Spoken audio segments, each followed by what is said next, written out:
अरे बहू रानी तो सारा सारा दिन कमरे में बंद रहती है, कोई काम भी नहीं। मैं तो बोर हो जाती हूँ, क्या करूँ। तभी मीना की सहेली रीना उससे मिलने आती है। अरे मेरे घर का भी यही हाल है, बेटा ऑफिस और बहू कमरे में बंद, समय काटे नहीं कटता। लेकिन अब सच मानो तो वक्त ही नहीं है कि वक्त से रोटी भी खा लूं। अरे बहन, मुझे भी बता दे कौन सा जादू चलाया है। मैं भी अब जिंदगी के बचे कुचे दिन आराम से काट लूं। दीवारें देख देख कर तो बोर हो गई हूं मैं। रीना मीना को एक स्मार्टफोन देती है। ये ले, ये है वो छड़ी जो जादू करती है। इसमें मैंने तेरा फेसबुक अकाउंट भी बनाया है, एंजल प्रिया के नाम से।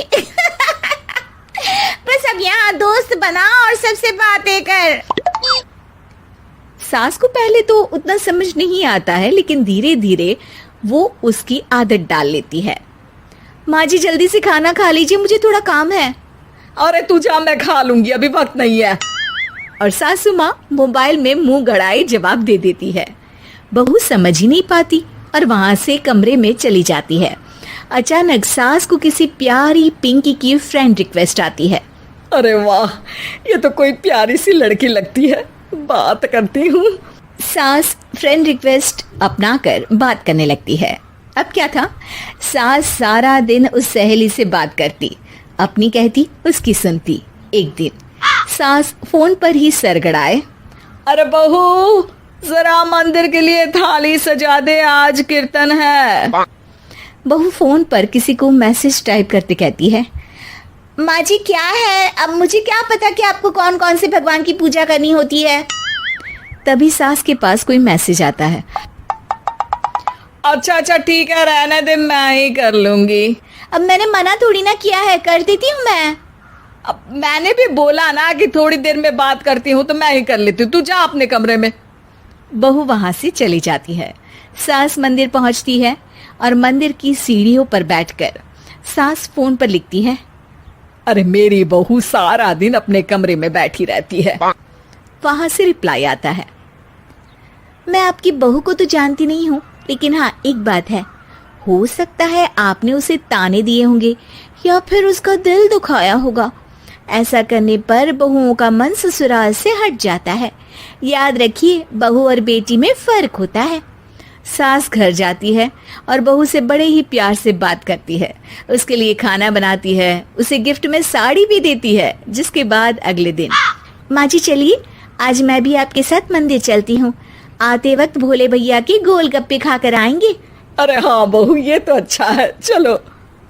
सास मन में सोचती है कि उसकी फेसबुक वाली दोस्त कितनी अच्छी है। उसके समझाने से उसे उसकी बहू वापस मिल गई।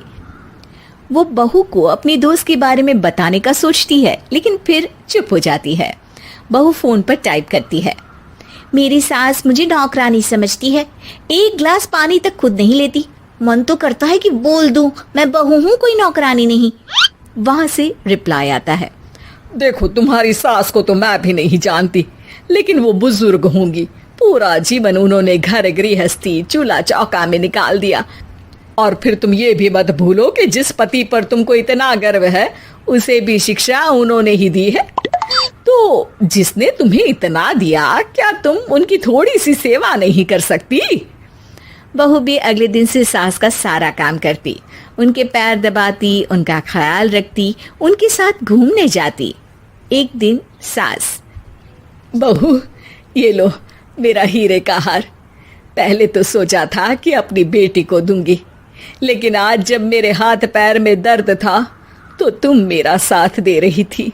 समय पर खाना पानी देकर तुमने ही मेरा बुढ़ापे में साथ दिया। उसके हिस्से का बहुत कुछ मैं उसे दे चुकी हूँ, लेकिन ये अब तेरा। बहू तो ये देखकर खुशी से उछल ही जाती है। वो सास को गले लगाकर कहती है। माँ जी आप सच में बहुत अच्छी है। भला हो उस एंजल प्रिया का जिसने मुझे आपसे वापस मिलवा दिया, वरना मैं तो हमेशा आपको गलत ही समझती। मैं तो सोचती थी काश वो एंजल प्रिया मेरी सास होती। क्या नाम लिया बहू? एंजल प्रिया तेरी फेसबुक फ्रेंड है? हाँ माँ जी, वो बहुत अच्छी है। उन्होंने ही मुझे बताया कि सास की कीमत क्या होती है। अरे बहू, कहीं तू प्यारी पिंकी तो नहीं?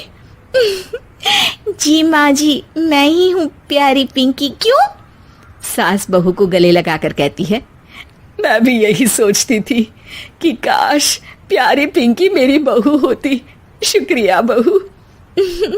सासू माँ, शुक्रिया तो हम दोनों को फेसबुक और सोशल मीडिया का करना चाहिए, जिसने हम दोनों को एक दूसरे से दिल से मिला दिया। अब तक दोनों को समझ आ गया था कि जो खुशी वो बाहर ढूंढ रहे थे